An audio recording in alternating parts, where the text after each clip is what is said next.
Question: have you ever been crafting and thought, I wish I could use my crafting to promote positivity and awareness? Well, have I got the video for you. Hi, I'm Dagny, and welcome to my video. Today we're going to be exploring the world of Craftivism, looking at the history of it, and looking at how you can participate in Craftivism.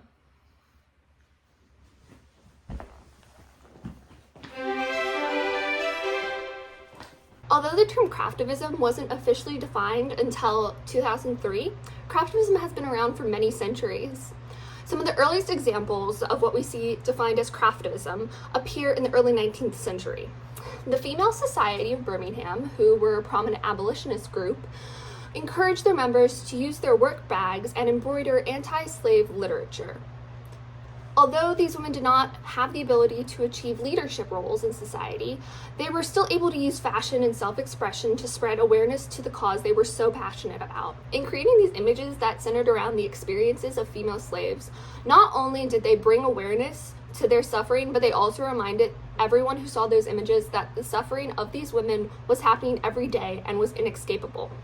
Following up on this, we have what many would consider the most well-known examples of early Craftivism, that being the design and creation of many images of the women's suffrage movement of the 1900s.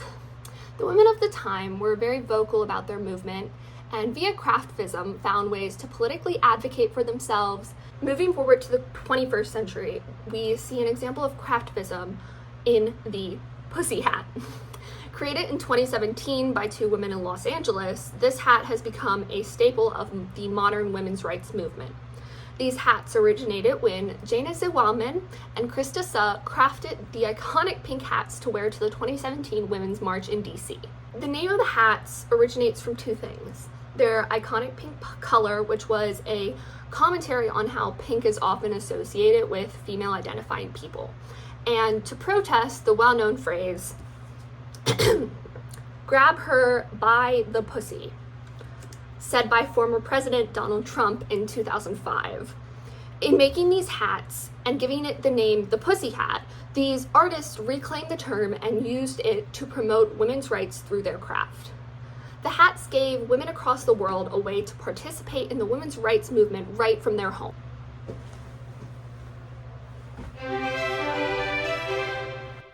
In this final portion, I want to go over some of my thoughts on Craftivism and show you some of my favorite pieces by artists that I've seen. Something so beautiful about Craftivism, I believe, is that there is no required skill entry level.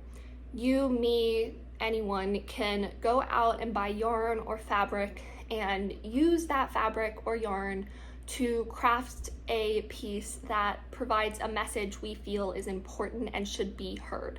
An example of this that I like is this skirt by this person on Instagram that says abortion is healthcare.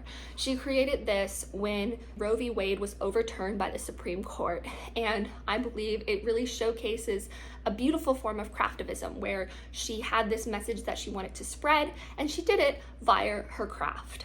Another piece of work that I really enjoy is this piece by the artist Yarnicist on Instagram.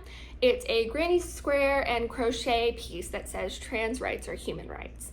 And although this person is not trans, they felt the need to express this message and stand in solidarity with trans people. This is a beautiful example of someone who may not be part of the group that is being harmed, taking a stand and sharing their message via craft. With social media being such a large part of our daily lives, I believe that it has given us a way to show our Craftivism without having to go out into public spaces where we may feel uncomfortable. We are able to post our works online for others to see and share in commentary about these subjects without having to go out into spaces. Another beautiful thing about Craftivism is that it's very accessible. It means that disabled people, whether that be physically or in other ways disabled people, can participate in movements without having to go to rallies and protests.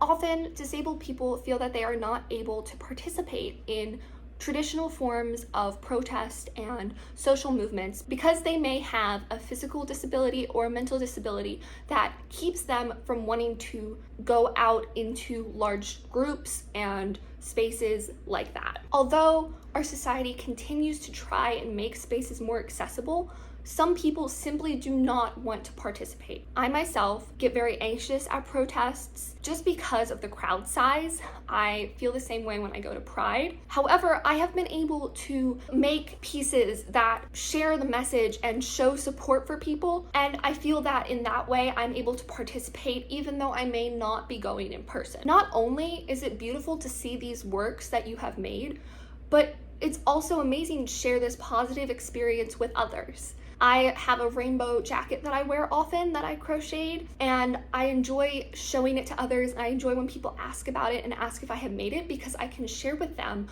why I was making it, what was my purpose, what was my thought process behind designing it. And that experience is really amazing. Another thing I believe is important about Craftivism and makes it so beautiful is that it subverts expectations.